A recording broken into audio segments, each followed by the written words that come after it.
En dos ocasiones, a lo largo de mi ministerio de consejería, en muchos años de dar consejería para matrimonios, me encontré con personas que me dijeron casi las mismas palabras. Si Dios diseñó el matrimonio, Él debe ser cruel. Y eso en verdad refleja lo que está pasando en nuestra cultura, ¿verdad? Nuestra cultura piensa que el matrimonio simplemente es desagradable. No es secreto para nada que el matrimonio está desapareciendo en los Estados Unidos en este tiempo. Y con frecuencia, desde hace muchos años he orado que el Señor restaure una cultura del matrimonio en los Estados Unidos. Ciertamente no vivimos en una cultura de matrimonio donde el matrimonio es visto como algo positivo en los Estados Unidos. Nuestro tema ahora es los propósitos del matrimonio.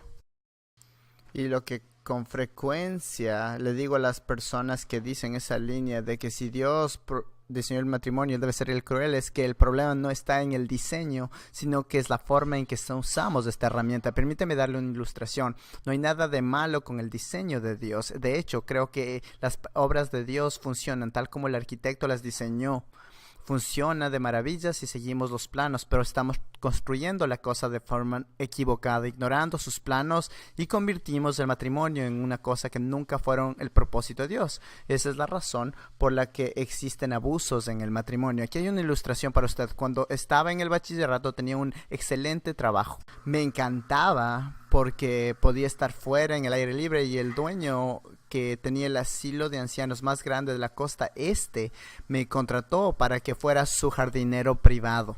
Tuve la oportunidad de trabajar afuera durante el verano. Trabajé para él 60 horas por semana. Tenía que cortar el césped, adornar los jardines y sacar las malas hierbas, sacar las malas hierbas y sacar malas hierbas y sacar malas hierbas. Una vez él me pidió que desarrollara una nueva área en su jardín, y en esta área había muchas piedras en la tierra, así que instalamos un enorme sedazo y yo lanzaba la tierra al sedazo. Las rocas caían ahí, pero la buena tierra pasaba por el sedazo, y usábamos la buena tierra para armar un hermoso jardín de flores en esta área en medio de los árboles. Como estaba en medio de los árboles, había muchas raíces en el suelo de esta área, y me cansé de dejar el rastrillo para tomar la pala o el pico para deshacerme de todas las raíces que había en esta área. Él quería que me deshiciera de las raíces para que salían a la superficie una capa de 15 a 20 centímetros de buena tierra. Así que estaba usando el rastrillo de piedras para remover las raíces. Esto fue un sábado. Mi jefe no estaba en su oficina los sábados, sino que estaba observando desde la casa. Pero yo no me di cuenta de eso. Entonces yo tomaba su rastrillo y daba de golpes en el suelo con su rastrillo para arrancar las raíces con el rastrillo, con toda mi fuerza. Y normalmente era un hombre muy amable. Solo 2 veces en los 2 años que trabajé con él lo recuerdo enojado, y esta fue una de esas oportunidades. Él salió enfurecido de la casa. Era un hombre bajito, levantó la mirada para verme y empezó a darme la cantaleta de: ese rastrillo no fue diseñado para lo que tú estás haciendo. Vas a romper mi rastrillo. Use la herramienta apropiada. Con el paso de los años, al meditar en esta afirmación, si Dios diseñó el matrimonio, Él debe ser cruel, como dicen, creo que la gente está usando la herramienta de un modo equivocado. El diseño no tiene nada de malo, el plano no tiene nada de malo, sino que nuestra cultura está abusando del matrimonio. Vamos, si hoy podemos volver a los planos y pensar en cuál fue el diseño de Dios para el matrimonio. Para mí, en énfasis será, puesto que trabajo con estudiantes universitarios y estoy muy interesado en ayudar a las personas a que tomen decisiones sabias sobre su pareja y que se preparen correctamente para el matrimonio. Lo que voy a hacer mientras explico el tema es enfocarme en las aplicaciones sobre cómo podemos ayudar a los jóvenes a tomar decisiones sabias para que elijan una pareja. ¿Qué clase de preguntas deberían hacer? Porque esto es algo crucial en nuestra cultura actualmente. ¿Cómo tomar una decisión sabia al elegir una pareja? En sus notas, bajo la introducción, dice: Para edificar su matrimonio en un fundamento bíblico, una pareja debe estar comprometida a cumplir los propósitos de Dios para el matrimonio. No voy a ahondar en todas estas razones comunes para las que la gente se casa. Probablemente usted pueda agregar todo tipo de cosas a esa lista de por qué la gente se casa. Solo quisiera comentar un aspecto, es la idea del alma gemela en nuestra cultura. Permítame darle alguna advertencia sobre la idea del alma gemela. Piensen lo que queremos decir el alma gemela. Tengo que encontrar mi alma gemela. Es como Anna Green Gables. Tengo que encontrar mi espíritu afín. Y solo existe una persona correcta en el mundo entero que vamos a tener que tener esa química perfecta. No seremos la combinación perfecta y encontraré a mi alma gemela perfecta. Sigo las tendencias en los matrimonios y hay un reporte anual. Quizás habla de esto de vez anterior, llamado Reporte del Estado de Nuestras Uniones, que solía ser publicado por la Universidad de Rutgers. Ahora lo publica su archirrival, la Universidad de Virginia. Perdón, no pude evitar un poco de humor. Bueno, su nombre es National Marriage Project, el Proyecto Nacional del Matrimonio, y cada año sacan el reporte Estado de Nuestras Uniones, que es un reporte secular de lo que ha pasado en las tendencias matrimoniales en los Estados Unidos durante el último año. Vale la pena leerlo, es gratis y sale a fines de junio, inicios de julio cada año. En 2005 tenían exactamente la misma frase y me pareció muy interesante, especialmente porque tiene que ver lo que hago como un consejero bíblico. Decía, los estadounidenses están buscando una unión espiritualizada de almas. No fueron creyentes los que publicaron esto, es un reporte secular diciendo que los estadounidenses están buscando una unión espiritualizada de almas, una alma gemela. Ahora, pensemos en esto un momento y luego veamos qué fue lo que Dios realmente diseñó. Estoy buscando a alguien en mi vida, una unión espiritualizada de alma, mi alma gemela, alguien que sea mi roca, la medida perfecta para mis necesidades. Piensa en lo que estás haciendo con esto. Pone a una persona en un pedestal, pone a una persona tipo Génesis 3 en un pedestal y jamás podrá vivir a la altura de todas estas expectativas que ponemos en ella. Yo necesito a mi esposa, pero permítame tratar de ilustrárselo. Necesito a mi esposa como una roca en mi vida, pero necesito al Señor como la roca en mi vida. Si tratara de convertir a Rose en la roca en mi vida, la estuviera poniendo en un pedestal y ella jamás podría vivir a la altura de todas esas expectativas. Creo que ese es un tremendo peligro que existe en este tiempo, que la gente busca la persona perfecta según la medida de sus necesidades, esa persona que será su alma gemela perfecta.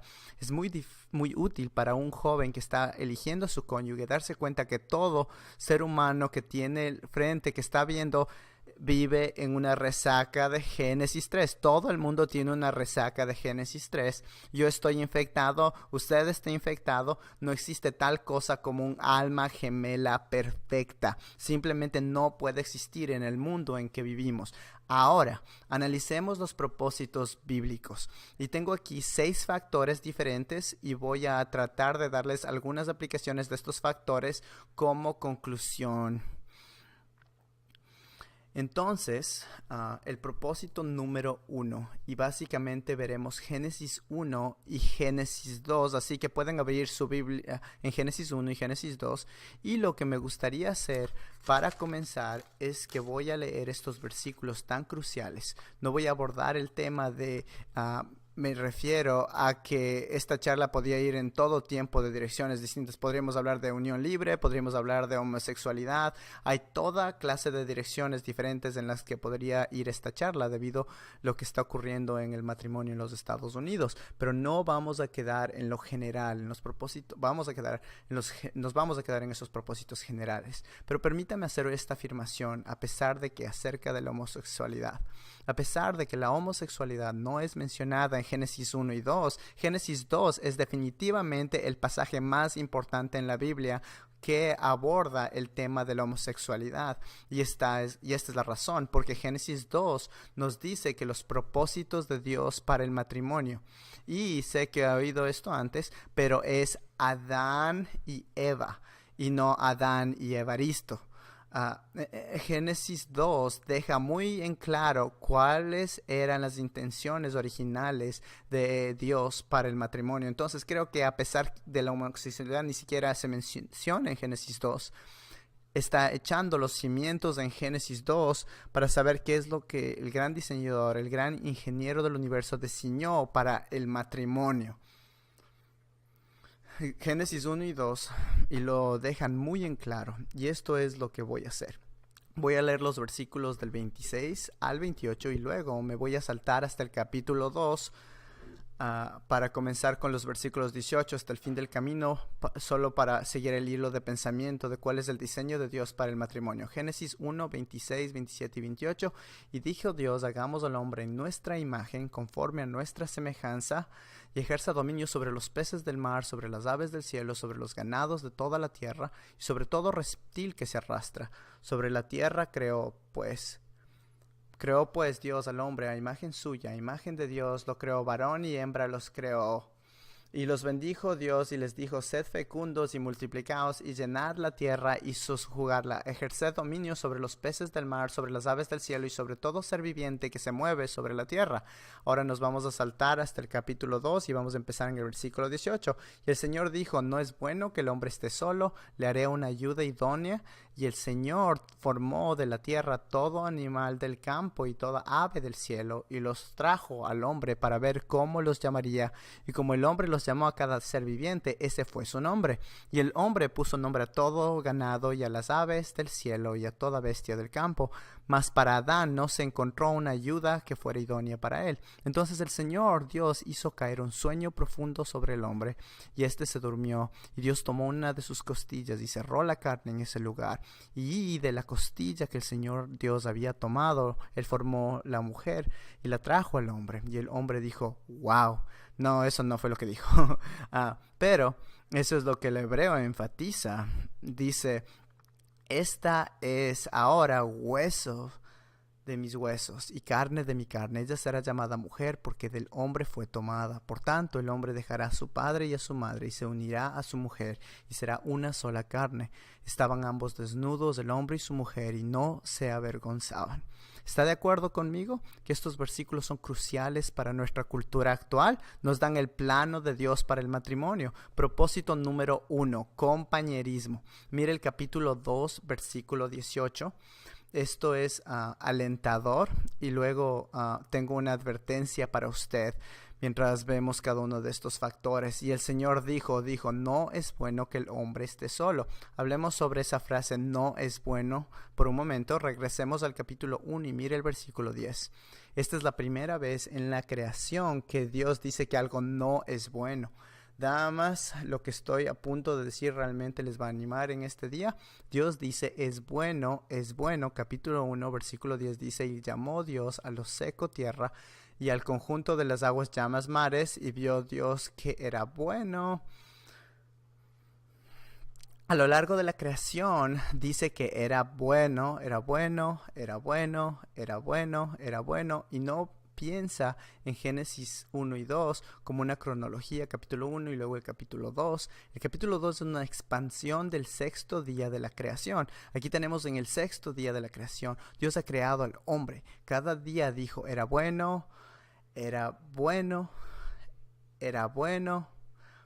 Pero ahora el hombre está solo y por primera vez Dios dice: no es bueno. Entonces, ¿qué pasa con la creación? Al final de capítulo 1, Dios dice, versículo 31, y vio Dios todo lo que había hecho. Eso sería después de que Eva fue creada. Recuerda que el capítulo 2 habla del día sexto, que está al final del capítulo 1. Dios ve todo lo que había hecho, que incluye a la mujer. Y después de que la mujer fue creada y se instituyó el matrimonio, ahora Dios puede decir: He aquí que era bueno en gran manera, damas. ¿No les hace eso sentir bien este día? Ustedes son la corona de la creación y luego Dios hace el matrimonio, instituye el matrimonio y dice que es bueno en gran manera. Pensemos ya un poquito más en esto. Me encantaría la forma como lo dice Jay Adams. La definición que él usó hace muchos años de lo que es el matrimonio, y voy a desarrollarlo un poco. Dice que el matrimonio es un pacto de compañerismo.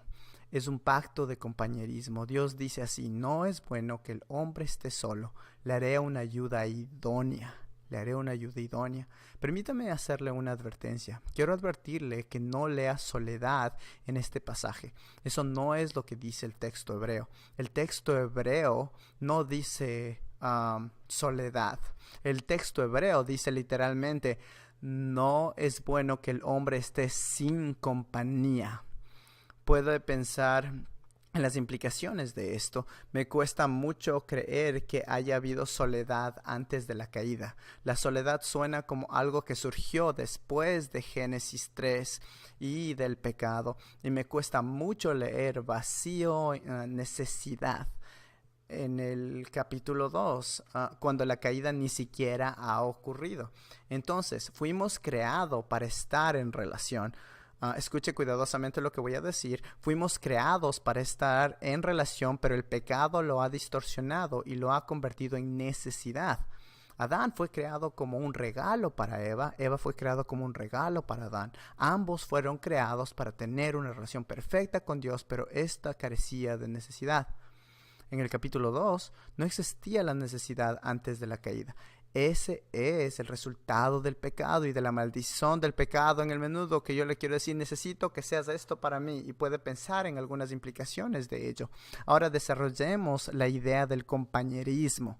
¿De dónde sacó la palabra compañerismo? Abra conmigo la Biblia en Proverbios capítulo 2. Y al describir el matrimonio en el Antiguo Testamento, tanto en Proverbios 2, y no tenemos tiempo para ir al otro pasaje, pero Malaquías 2:14, así que Proverbios 2:17 y Malaquías 2:14, ambos usan la palabra compañero cuando describen el matrimonio. Entonces, Proverbios capítulo 2, de por qué Dios está en contra del adulterio. Escuche lo que dice Proverbios capítulo 2 y lo que Dios dice al de la mujer que rompe su pacto matrimonial. Proverbios 2:17. Voy a comenzar en el versículo 16 para que no se pierda el hilo. Ella te liberará de la mujer extraña, de la desconocida que lisonjea con sus palabras, la cual deja el compañero de su juventud y olvida el pacto de su Dios. Ahí tenemos esa idea. ¿Qué es el matrimonio? El matrimonio bíblicamente es un pacto de compañerismo. La palabra compañero aquí y en Malaquías 2:14 no es otra que la palabra hebrea para amigos. Esta persona es un amigo más íntimo y cercano, su compañera. Entonces pregunto, mientras avanzamos por cada uno de estos factores, voy a plantear algunas preguntas que podemos hacer a los jóvenes. ¿Esta persona es su amiga? ¿Es esta persona en primer lugar su amiga? Si está considerando a esta persona para casarse, ¿es esta persona su amigo, su amiga? ¿Por qué es tan importante? Porque no es así como empiezan muchas relaciones actualmente. Muchas relaciones simplemente se basan en lo sexual, se basan en la atracción física y no se tratan de ¿somos amigos? ¿Estoy comprometido con esta persona como amigo? Me gusta el cuerpo de esta persona, me gusta cómo me hace sentir. Entonces, una pregunta básica sería: ¿es esta persona mi amigo? El matrimonio es un pacto de compañerismo. Un último comentario antes de avanzar al siguiente factor: el completarse y asegurarse de anotarlo como revisarlo en otro momento. Malaquías 2:14 usa la palabra compañero y usa la palabra pacto para referirse a los hombres de Judá que están dejando a sus esposas porque Dios está tan molesto. Es porque están rompiendo el pacto que hicieron con su compañera. Un último comentario sobre los dos grandes mandamientos. Por favor, piensen en los dos grandes mandamientos en toda esta idea de cómo pensemos en cuál es el rol de otro ser humano en mi vida. No puede ser, los dos grandes mandamientos son: amarás al Señor con todo tu Dios, alma, mente, fuerza y corazón, y amarás a tu prójimo como a ti mismo. Entonces, para resumirlo, amar a Dios y amar a otros. No puede ser amar a Dios, amar a otros. No puede ser así. No funciona. Tiene que ser amar a Dios, amar a otros. Bíblicamente, si tengo alguna otra cosa en el mismo nivel que la relación con el Señor, ¿qué tengo en mi vida? Idolatría. No puede tener algo más al mismo nivel. Dios tiene que ser la roca, aunque la otra persona es una roca en mi vida. Amar a Dios, amar a otros. Ahora, avancemos al segundo factor: completarse. Vaya, esto sí es controversial. Génesis 2. Volvemos a Génesis 2:18. Esto es controversial en nuestra cultura en este momento. Y el Señor Dios dijo: no es bueno que el hombre esté solo. Última frase: le haré una ayuda idónea. Ayuda idónea para él. Ayuda idónea para él. Conversemos de esta frase controversial y qué es ayuda idónea. Aquí hay un par de palabras que puede anotar para un posterior estudio y luego me gustaría recomendarle un libro. El movimiento de consejería bíblica es complementario. Es en su visión de su esposo y esposa, no es igualitario. Y si eso no tiene sentido para usted, estas son algunas lecturas complementarias para que investigue un poco más. Este es un conflicto importante incluso dentro de la iglesia evangélica, y el complementarismo versus el egalitarianismo. John Piper y Wayne Grudem escribieron un maravilloso libro que podemos usar llamado Recovering Biblical Manhood y Womanhood, a cómo recuperar la masculinidad y feminidad bíblica. Es como de este grueso, no es el tipo de libro que puedes sentarte y leerlo fácilmente. Es un libro que puedes usar como referencia para pensar en los roles de hombres y mujeres y todos los temas controversiales. Recovering Biblical Manhood y Womanhood. Pensemos un poquito más en toda esta idea de complementarse. En la Biblia amplificada dice así. Si no está familiarizado con la Biblia amplificada, le recomiendo que consiga esa traducción. Es una de mis favoritas. Y la amplificada traduce esta frase: ayuda idónea. Y luego, como es el caso con la Biblia amplificada, lo expande en paréntesis y dice: ayuda idónea, ayuda apropiada, ayuda adaptada al otro, ayuda que completa. Meditemos un poco más en esto y le daré un desglose de lo que significa las dos palabras en hebreo: ayuda idónea o ayuda adecuada. La palabra ayuda se refiere a un aliado. Es con frecuencia un término militar en el Antiguo Testamento. Es un aliado, un asistente, es la ayuda, alguien que viene para brindarle auxilio al otro. Ayuda, asistente. Damas, realmente le van a encantar esto, especialmente en la relación con sus esposos, y lo admito libremente. Esto es lo que necesito que mi esposa sea en mi vida. Esto es lo que leí en un comentario que hacía la descripción de estas palabras hebreas: auxilio y ayuda como una que socorre a los miserables y desamparados. Y lo necesito que mi esposa haga eso conmigo, que sea alguien que consuela a los miserables y desamparados. Pero con frecuencia se refiere a un asistente, a un consolador, a el auxilio, la ayuda. Y luego la palabra idónea se refiere a la ayuda que corresponde, al otro. Es la misma frase que se usa en el versículo 20, en unos versículos más abajo. Quizás usted se acuerde el himno Fuente de la Vida Eterna, cuando él dice en el idioma original: aquí levanto a mi Ebenezer. Es la misma palabra hebrea, nazar, una roca de ayuda.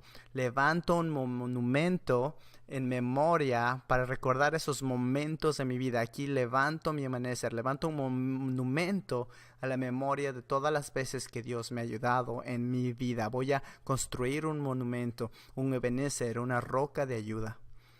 Complementarse. Creemos en roles complementarios, no como un accesorio, sino que son roles complementarios. Nos complementamos el uno al otro. Hagamos una pausa para meditar en esta idea de los roles complementarios, porque es tan controversial, aún en la iglesia evangélica, a qué nos referimos con los roles complementarios. Más adelante Wayne hablará sobre el rol de la esposa y yo hablaré del rol del esposo, y este tema volverá a surgir más adelante, pero tengo una ilustración solo para pensar en los roles complementarios y en la parte del país de donde vengo. Uno no es un hombre verdadero a menos que cargue una navaja, así que tengo mi navaja conmigo. Y no voy a llegar en detalles para qué sirven estas cuchillas, pero soy un cazador, así que pueden usar su imaginación. Bueno, pero para el propósito de mi ilustración, no sé si puedan verlo, es que cada cuchilla son distintas en esta navaja. Son diferentes por diseño, fueron diseñadas para llevar a cabo roles diferentes. Y usted jamás podría hacerme decir cuál cuchilla es más importante que la otra. Depende en para qué quiero usar mi navaja. Entonces, le voy a cortar, ya que esta es la cuchilla para limpiar, esta es la cuchilla para pelar, y mi esposa muy sabiamente me pregunta cuando quiere que le preste mi navaja para un picnic, o me dice, ¿cuál fue la última cosa para que usaste tu navaja? Esa es una pregunta inteligente. Si desinfecto las cuchillas cada vez, las desinfecto a veces. Una cuchilla no es más importante que la otra, son diferentes por diseño. Todo este conflicto sobre los roles de hombres y mujeres no tiene que ver con la superioridad y la inferioridad. No es el problema, más bien para qué roles nos diseñó Dios que debemos cumplir en este planeta. Entonces, completarse, compañerismo, completarse. Vamos al próximo, que es absolutamente crucial. Es un pacto, una relación de pacto. Y usted se pregunta, ¿de dónde saco eso del pacto? Porque el pacto no está en este texto. Mire el versículo 23 y de aquí saco la idea del pacto. Cada vez que hay una carne que se corta en el Antiguo Testamento, mi cerebro empieza a pensar en pacto. Entonces el versículo 23 dice, y el nombre dijo, este es hueso de mis huesos y carne de mi carne, ella será llamada mujer porque del hombre fue tomada. También sabemos por Efesios 5, ¿verdad?, que esta es una representación de la relación de Cristo con la iglesia. Permítame compartir con usted una idea crucial sobre la relación de pacto. Cuando se refiere al matrimonio, Dios no dijo, voy a crear el matrimonio, y después se le ocurrió, oh sí, esa es una excelente representación de la relación de Cristo con la iglesia. No es como funciona. Realmente aprecio lo que dice John Piper sobre esto. Hace muchos años estaba leyendo sobre el matrimonio y pensé, gracias, eso es muy útil, gracias. Cristo fue el cordero inmolado antes de la fundación del mundo, y Efesios dice que usted fue elegido en él antes de la fundación del mundo. Usted fue elegido en él. Entonces su idea de Cristo y la iglesia fue antes de que todo esto empezara. Y creo que el matrimonio, con el propósito de que sea una representación de Cristo y la iglesia, no fue al revés. No fue que creó el matrimonio y que después se le ocurrió, por cierto, esa es una excelente representación de Cristo y la iglesia. Lo que eso debe hacer es elevar nuestra visión del matrimonio. Cuando nos casamos, esto representa algo increíblemente importante. Increíblemente importante. Es una relación de pacto. Y usted puede ir a Efesios 5 del 22 al 32 y leer sobre esa relación de pacto. Pero me gustaría hablar un poquito, ya que es tan fácil de divorciarse en nuestra cultura. Me gustaría hablar un poquito sobre la idea del pacto. ¿A qué se refiere la Biblia? Recuerda que nuestra definición de matrimonio es un pacto de compañerismo. Así que hablemos sobre lo que significa entrar en un pacto con una persona. Nuestros jóvenes, quizá todos nuestros aconsejados, pero especialmente los jóvenes, deben tener una muy buena visión sobre el tema. Entramos en un pacto.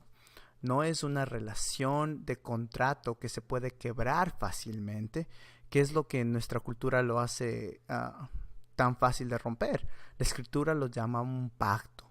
La palabra pacto en el Antiguo Testamento es el término berit y lo que significa es cortar, cortar. Entonces, la frase en el Antiguo Testamento cuando se hace un pacto es cortar un pacto. Permítame mostrarles en el mismo libro, unos capítulos más adelante, me gustaría que vaya a Génesis 15 y permítame mostrarle cómo se hace un pacto. Y luego haremos algunas aplicaciones del matrimonio, especialmente en la celebración del matrimonio. Génesis capítulo 15. Este es Dios cortando un pacto, haciendo un pacto con Abraham. Y aquí en Génesis 15 leemos lo siguiente, versículo 9. Voy a leerlo del 9 al 12 y luego me voy a saltar al 17 y 18.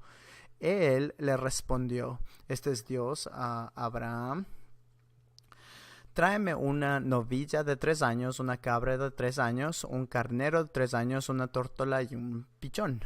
Y él trajo todos estos y lo partió por la mitad. Y puso cada mitad enfrente de la otra, mas no partió las aves.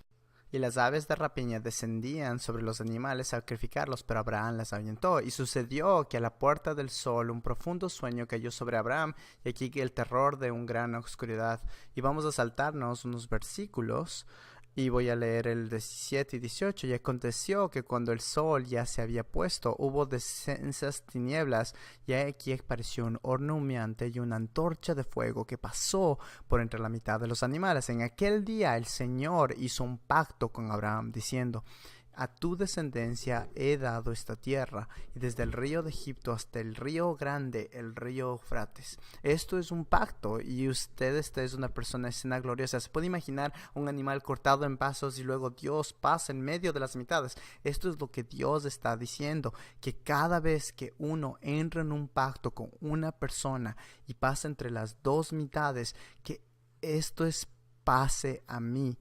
Hay una frase en hebreo que esto me pase a mí, y aún más si no lo cumplo mi palabra. Dios está diciendo que yo sea como estos animales descuartizados si no cumplo con mi parte. Le ayuda a entender la idea de lo que es un pacto. Creo que hay implicaciones incluso en las ceremonias tradicionales del matrimonio.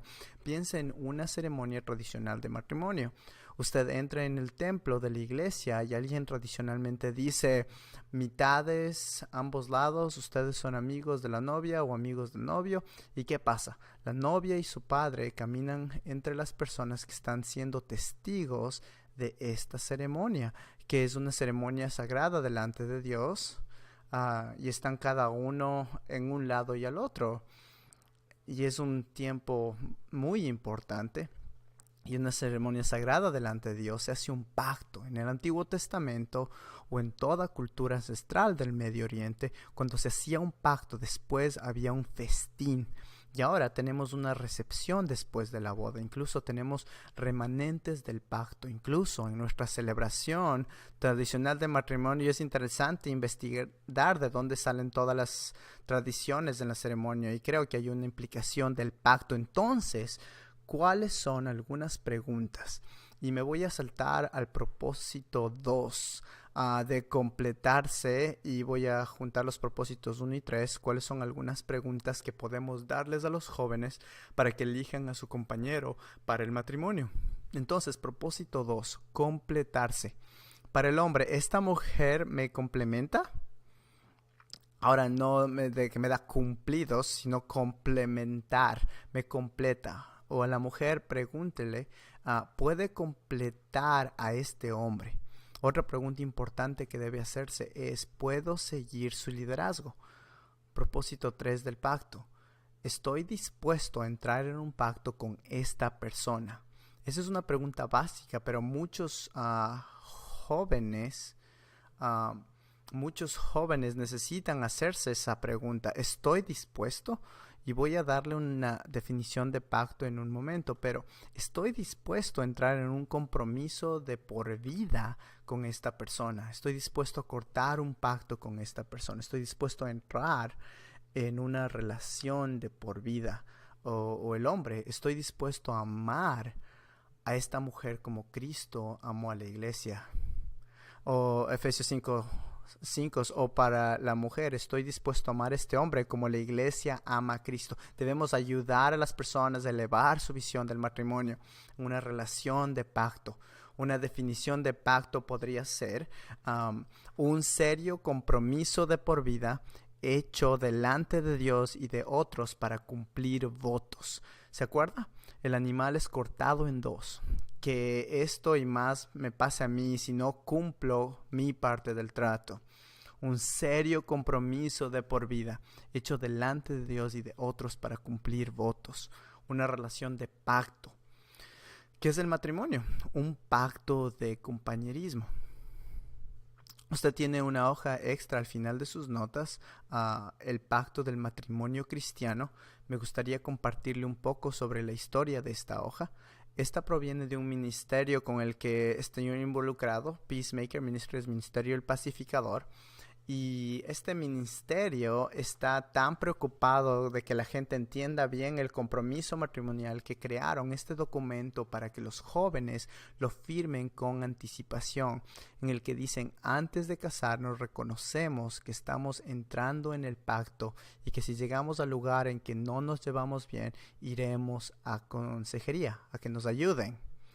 Así que en el momento del matrimonio o incluso con anticipación acordamos que entramos en un pacto, y si hay cosas que nos hacen querer divorciarnos, en algún lugar de eso acudiremos a un conciliador bíblico para tratar de resolver nuestros problemas. Iremos donde un mediador bíblico o un conciliador bíblico. No voy a leerlo todo, usted puede leerlo para que no pierda el hilo. Permítame darle otros detalles interesantes. Algunos estados en los Estados Unidos están aprobando leyes ahora mismo porque están preocupados por lo que está pasando con el nivel. Me gustaría que California haga eso, pero Luisiana aprobó una ley hace pocos años llamada Ley del Pacto Matrimonial. Cuando usted saca su licencia de matrimonio en Luisiana, tiene dos opciones. Puede sacar su licencia para casarse, que la llaman una en broma regular y a toda prueba. Puede sacar su licencia regular, que es como la de cualquier otro estado, que permite un divorcio fácil, fácilmente para divorciarse. O puede sacar la licencia matricular de pacto, en la que declaran como pareja, como jóvenes, antes de sacar la licencia matrimonial, y firman un documento muy similar al documento de Peacemaker, que si tenemos problemas en nuestro matrimonio y queremos divorciarnos, nos comprometemos mutuamente con anticipación que iremos a buscar consejería matrimonial. Adivine cuál es la más solicitada por los jóvenes en el estado de Luisiana. La del matrimonio de pacto, porque la mayoría de gente quiere que su matrimonio dure, ¿verdad? Pacto. Entonces, compañerismo, completarse, pacto. Avancemos al siguiente, obviamente, hijos. Nuevamente se debe abordar este tema en nuestra cultura, porque lamentablemente en nuestra cultura mucha gente ve a los hijos como un fastidio. Pero el Salmo 127:3 dice: he aquí, don del Señor son los hijos. Nuevamente tengo una advertencia para usted. En el capítulo 1, versículo 28, permítame leer otra vez los versículos que hablan de la imagen de Dios. Versículo 26 dice lo siguiente: y dijo Dios: hagamos al hombre a nuestra imagen, conforme a nuestra semejanza, y ejerza dominio sobre los peces del mar, sobre los aves del cielo, sobre los ganados, sobre toda la tierra y todo reptil. Dios al hombre a su imagen lo creó, y a imagen de Dios lo creó, varón y hembra los creó, y los bendijo Dios y les dijo: sed fecundos y multiplicaos, y llenad la tierra y sojuzgadla, ejerced dominio sobre los peces del mar, sobre las aves del cielo y sobre todo ser viviente que se mueve sobre la tierra. Primero, déjeme comentar sobre cómo esta idea se relaciona con el hecho que somos portadores de la imagen de Dios, porque el hilo conductor proviene precisamente de la imagen de Dios, y me gustaría tener más tiempo para explicar esto, pero tú fuiste creado, yo fui creado para ser un reflector, no fui creado para ser lo principal, tú no fuiste creado para ser lo principal, fuimos creados para ser reflectores. Nos ayuda a poner nuestro propósito en la perspectiva correcta, cuando nos damos cuenta que no fui creado para que la vida gire alrededor alrededor de mí. Fui creado para ser un reflector de aquel que sí tiene todo girando a su alrededor. Yo debo reflejar la gloria de Dios para devolverse. La vida tiene que ver con adoración y hablamos de eso anteriormente. Entonces soy portador de la imagen de Dios. Fui creado para ser un adorador y fue creado para reflejar la gloria de Dios. Entonces, ¿cuál es el punto? Estamos trayendo al mundo, yo creo que en la gran comisión, ir por todo el mundo y hacer discípulos. Mis hijos son mis principales discípulos, porque estoy pasándole la postura a la próxima generación sobre lo que significa ser portador de la imagen de Dios, vivir como una persona que glorifica a Dios, vivir como un adorador de Dios vivo y verdadero. Entonces, ¿por qué tenemos hijos? Ellos son mis discípulos principales. Quiero pasar la posta. Quiero cumplir la gran comisión con mis hijos y enseñarles cómo tener una vida que glorifica a Dios como portadores de su imagen. Ahora, hay una advertencia relacionada con este tema. Nosotros educamos a nuestros hijos en casa. No me arrojen tomates, por favor. Algunos tienen una mala actitud respecto a la educación en casa. Estamos en nuestro 20º año de educación en casa. Después de haberlo hecho con mis hijos, conozco muy bien el movimiento de la educación en casa y entiende muy bien que personas piensan que no eres espiritual a menos que tengan una gran cantidad de hijos. Permítame hacer una advertencia. No es lo que dice el versículo 28. No es un mandamiento que usted tenga que formar un equipo de fútbol. Eso no es lo que dice el versículo 28. Es una bendición.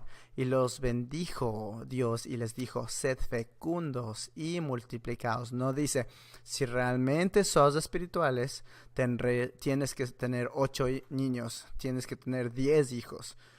Dios los bendijo, que sea fecundo y se multiplique y llenen la tierra. Ahora, eso suena un poco hipócrita porque tengo 6 hijos.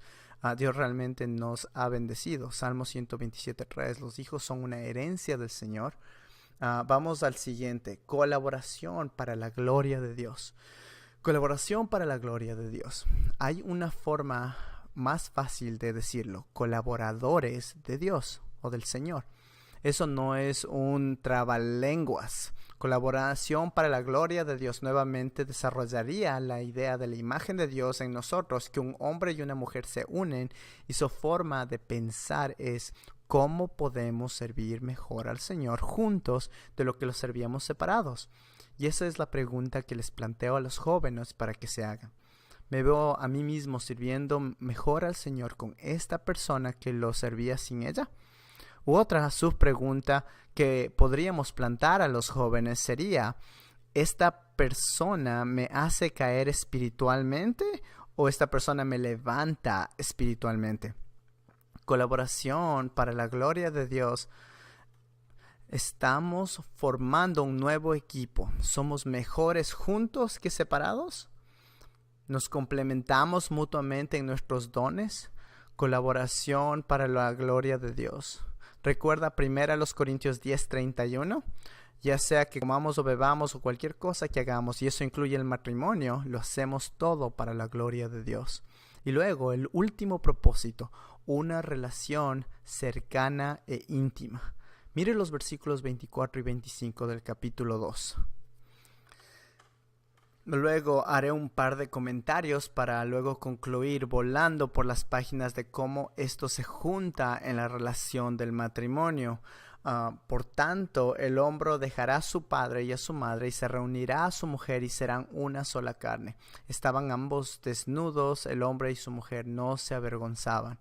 Esta es la última sesión del día y probablemente es bueno que sea la última porque todos están cansados, pero esto trata de la sexualidad, así que al menos todos estarán atentos a pesar de que están cansados en esta última sesión. No voy a hacer muchos comentarios de esto por ahora, pero sí un comentario solo para abrir el camino para la última sesión. En nuestra cultura ponemos al sexo al inicio de la cadena de la intimidad. En la consejería bíblica nos gusta decirlo de esta manera, que el sexo está al final de la cadena de la intimidad.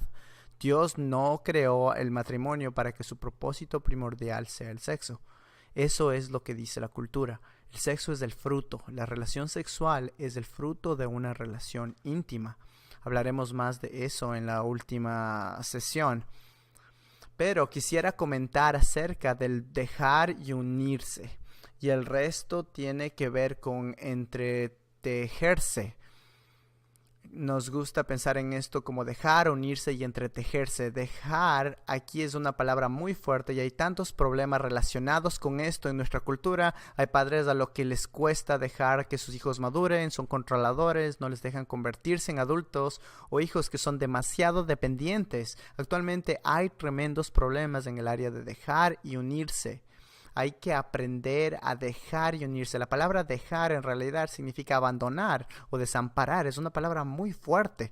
Y luego el término unirse es la palabra que se usa para pegamento. ¿Se preguntan por qué el divorcio es tan doloroso? Bueno, Dios dice que usted estuvo pegado con otra persona. A veces hago manualidades en madera y si trato de separar dos pedazos de madera que estaban pegados, no se separan en el lugar en que puse el pegamento. Se rompen en la veta. Y eso es lo que pasa en el divorcio. Hay gran dolor porque hubo una unión con pegamento. Dejar, unirse y luego entretejerse. Una relación cercana, íntima. En una próxima sesión veremos más sobre la intimidad. Deme un minuto para hablar sobre el tema. Y tiene que ver con entretejerse en la relación. Dejar, unirse y entretejerse. Aquí hay todo tipo de ideas sobre cómo entretejer una relación. Permítame resumirlo con algunas palabras. Esto es lo que debemos pensar respecto al matrimonio y lo que enseñamos a nuestros aconsejados o cuando hacemos consejería prematrimonial o cuando les ayudamos a los jóvenes a prepararse para el matrimonio. Usted está aprendiendo a adherirse con la otra persona. El matrimonio es una adhesión. El matrimonio es como tener un compañero con equipo con la otra persona. Estoy eligiendo a mi compañero de equipo para toda la vida. No sé si alguno de ustedes les ha leído Ficción del Viejo Oeste y hay un escritor que tiene una expresión que dice: la otra persona es alguien con quien puede cabalgar en medio del río. Es alguien con quien puede contar. Eso es lo que tiene que buscar en su pareja. Es un compañero de por vida. Quiero elegir a una persona con la que pueda cabalgar en medio del río. Adhesión, compañeros de equipo y fusión.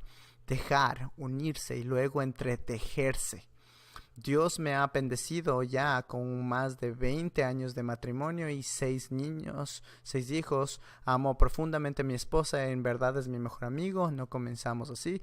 Y a los jóvenes en nuestra clase de matrimonios y familias en Masters les digo que uno no tiene que buscar a su alma gemela, sino que deben convertirse en almas gemelas a través de años y años de dejar, unirse y entretejerse, de fusionarse y adherir sus vidas.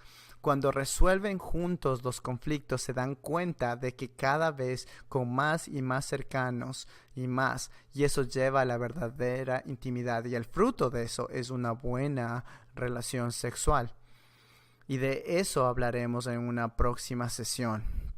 Para concluir, permítame decir que Dios no es cruel porque diseñó el matrimonio.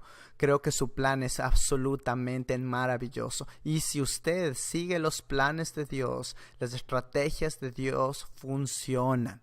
Debemos reconstruir la cultura del matrimonio. Actualmente hay mucha mala publicidad sobre el matrimonio. Salgamos y seamos ejemplo del matrimonio para la gloria de Dios.